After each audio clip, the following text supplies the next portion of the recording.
الراس والله صوتك هي شنو درتي لنا اليوم؟ صوت لك الحلوى اليوم. الحلوى؟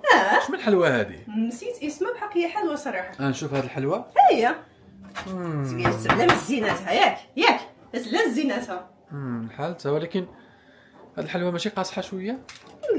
لا ماشي بزاف والله لا فكرتني في واحد الحاجه ما بغيتش نقولها لك باش ما تعصبيش وصافي. لا ما عندهاش نتعصبي. قول والله الا تقول غير هي. شنو هي؟ هو غير الشكل ديالها مدور وصافي، ولكن هي بحال الياجور اللي كيبنيو به. ما فيهاش ريحه الياجور والله العظيم الا جاتني واحد الفكره يا سلام. شنو هي؟ الوالده باغيه تبني شي دار في المغرب.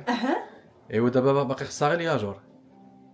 دابا فعاود ما بقاو نشريوه، نبقاو انت تخبزي الياجور ونصيفطوه لها من هنايا. كطيح لي المعنويات ديالي مره. حشوم عليك والله العظيم الا تيجيو غزالين غير شنو. وعاد كتحلف عاد حتى انا ما باقاش ندخل للكوزينه نعدل لك شي حاجه. ويلا علاش؟ يلا حتى انا عمري ما باقا ندخل نعدل لك شي حاجه. عرفتي ولا صدق المشروع مزيان تبقاي ديري لامبورت اكسبورت ديال الياجور داكشي مليح.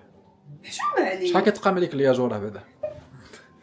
هادي نعطيها لك من راسي اللي ما حشمتيش. فهمتيني؟ خاصك نكون كلشي. خاصك يكون عندي كارير مزيان، خاصك نكون قاريه، خاصك نكون الدار معوطه، خاصك نكون انا معوطه. شكون اللي حشومه عليك؟ شنو هادشي كامل زعما تجي انا؟ ولا زعما هذا الزمان راه خصو السرعه. دابا كتزيدوا فيه بزاف. انا غير دابا شوف وانت حيت غير بلاتي دابا حيت كاين واحد الحاجه اللي هي كتقدر تكون فيك الموهبه وانت كاع ما عايقه بها. دابا هذه يقدر يكون عندك مشروع ربي عطاك هذه الموهبه. كتزيد زيدني كتصاوبي الياجور غير من الطحين. شكون بحالك؟ وصافي دابا نخرج من خدمتي وصافي ونبدا نصاوب لك الياجور والله العظيم ونصدروه للمغرب. الفاياجات نبقاو نديرو. انت عمري الياجور انا نصيفط بالكاميون. عبد الصراحه قاصحه بزاف. الراس والله صوتك